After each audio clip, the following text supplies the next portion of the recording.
So let's talk a little bit about wrestling. How'd you get into wrestling as an athlete prior to, becoming an official? We all go through the experience as an athlete. Oh, sure. My family is a wrestling family. I have two older brothers that wrestled starting in junior high and, of course, into high school. And my oldest brother wrestled here at Oklahoma State, and my other brother wrestled at Oklahoma. Didn't quite have the success they did, but nevertheless enjoyed the sport tremendously, and which led to officiating in college just for some extra money, and stuck with it and just enjoy it tremendously. So what's fun about officiating for you? Obviously, a lot of people have officiated and realize there's some pressure to it. It's a different position than being a coach or an athlete. What did you enjoy about being the guy out there with the whistle, making sure everything was done fair? Well, it was something that I felt like I did a pretty decent job at, but there's always room for improvement. It's like a lot of other things, you want to hang around the winners, and I had some great mentors when I was coming up as an official, and tried to emulate those guys. And when you're out there and you feel like your calls are right and you're doing the right thing, and you make calls that need to be made at the time, it feels good. I'll tell you that there's some ego to it. Sure. But it's enabled me to be involved in the sport at a level that I never could have competed at. Now, did you ever get to a point where you felt like, hey, I'm pretty good at this. I'd like to do more. I'd like to try to do college. I'd like to try to, Honestly, I didn't. I was perfectly content doing a lot of high school stuff in Oklahoma, and someone came to me, and Bobby Walton came to me and said, hey, you do a good job. You need to go to the next level, and you need to do college. And I was all ears. I said, okay, well, how do we do that? And he advised me to travel to a couple of tournaments. And, a lot of it is about being in the right place at the right time, and some things fell in for me. And so. Now, you did a ton of Bedlam matches in the college level. And you said you had a brother wrestled for the Sooners and one wrestled for the Cowboys. Yeah. Is that why they trusted you? Since because you had the loyalties for both? I think there's probably a lot of people that don't realize that. Really? That I had brothers at both schools. But back when I actually came in the NCAA tournament from the Atlantic Coast Conference, right. That was my first qualifier, and came into the NCAA from that. And once I had reached the national level, I was getting some matches at Oklahoma State and Oklahoma, and at that time John Smith and Jack Spates agreed to have the same official officiate each home duel, home and right. home. And it took some of the homerism out of it, I think. Sure. And so it enabled me to do a tremendous amount of Bedlam meets, probably 25 or 27, something. The number somewhere. Seen some darn good wrestling in those matches. Oh yeah. There's been some great duels over the years. Sadly the crowds aren't what they used to be. Right. And hopefully we can get that back. And because first off, I'm a fan of wrestling. Sure. So let's talk NCAA tournament. I mean, you've worked numerous tournaments and national events, but Division I is the big thing for people that are involved in collegiate style. And your first NCAA tournament at the Division I level, was you have some concerns about that? I mean, obviously you got 15,000 people there, and you're going to determine in some cases close calls. Yeah, that was in 1992, and it was a long time ago, and it'd probably be a little frightening to see some film of that. But I guess the evaluators and the rules committee, wrestling committee, saw enough in me to bring me back for another year, and I've been able to do it for, I think, 21 years now.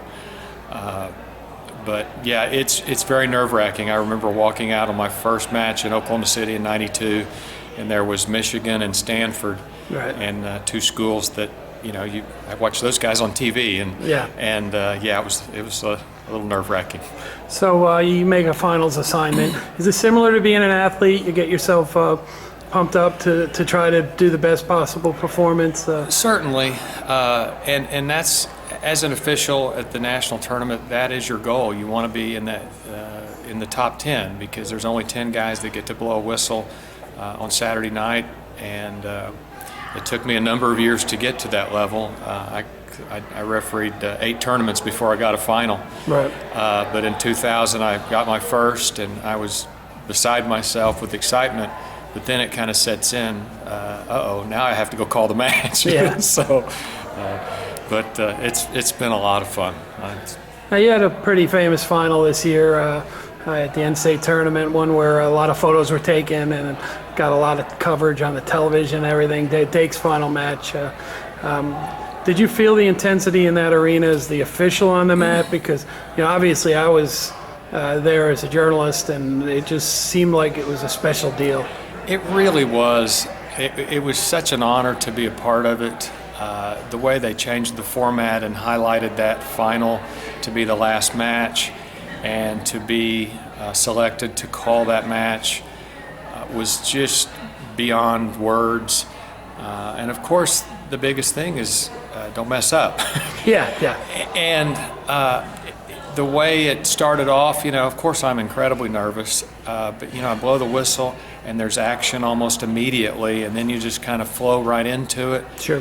And there's a lot of matches you just think they're never going to get over, but that one you just felt like, man, let's go 3 more periods. It was an absolute blast to be involved with. Now, Wrestling Hall of Fame calls and says, hey, we're going to honor you as an official with the greats of our sport. What was your thoughts about being honored by your peers and for the work that you've done for wrestling? Well, obviously it's an incredible honor. I'm so humbled to be selected.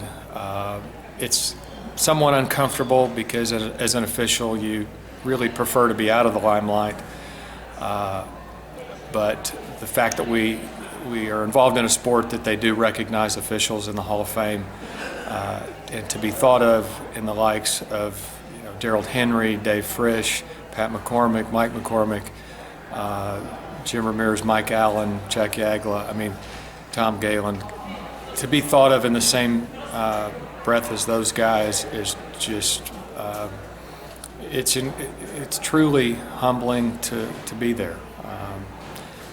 And yet it's uncomfortable for me because I'm under the radar is my mantra. Yeah. So how much longer do you think this is something you want to be doing? You've had a long career, but you're still top of your game. Well, I still feel good. I'm kind of probably let my body kind of tell me, when it's time. I've been fortunate enough to be at the upper part of the evaluations in the last few years. If I see that slip, then it's going to be time. Yeah. Because no one ever wants to overstay their welcome, and certainly I don't. Now, you talked about some mentors that helped you early on, and are there some officials that really helped you become a better official to the point where you're at now? Absolutely. The first one ever was a guy here in Oklahoma by the name of Randy Sanders. I just wanted to emulate him. I just wanted to be. He had such smooth flow and movement. His calls were demonstrative yet not over the top, very professional, not flashy, and so I just wanted to be like him. Some other guys from Oklahoma, Ralph Ashley, a name from the past, Tom Moore, and a guy that I grew up with around here, Kenny Ritchie. He and I traveled together a lot, doing a lot of tournaments and matches and so forth. And he and I have just bounced things off of each other for years, and all of which makes us better referees because we always make mistakes every time we step out there. And if we can try and correct those or prevent them, that's what it's all about, is getting the right call.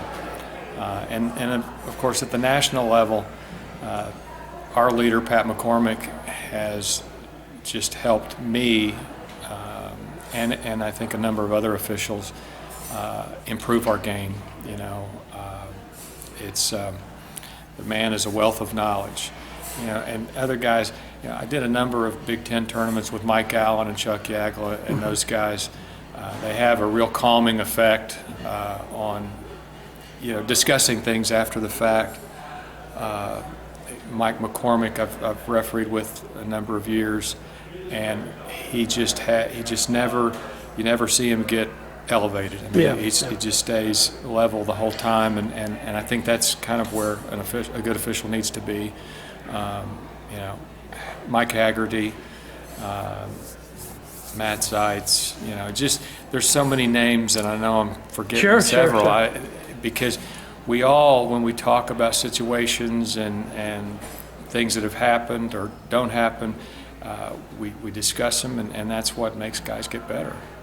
Is your family enjoying this weekend, being around Oh, yeah. a lot of these big time? I mean, as a referee, you're on the mat with some of the greats in wrestling, coaches and athletes, but you know, the Hall of Fame, it's a little bit different. As far as that, the kind of people that are here that are really very impressive at what they do. Yeah, my family has been instrumental in this. Number one, you know, my parents were so supportive. My dad was my Little League wrestling coach. Sure. But, you know, my mom, she took care of us when we were cutting weight and all that stuff, and when we were growing up. And then, you know, since I've been refereeing at this level, I've missed a lot of things at home, and my wife Karen and my daughters Marley and Allie. I've missed a lot of things, but they know how much it means to me to be able to do this as my hobby. Sure. And they take a lot of pride in watching me. I know they enjoy it. Both my daughters are wrestling managers. My wife was a mat maid when she was in high school. Sure. So we're continuing to be a wrestling family. That's wonderful. Well, hey, congratulations, you know, not only for your success, but having the ability to come here and enjoy a Hall of Fame Honors weekend to celebrate your career. Thank you, Gary. Appreciate it.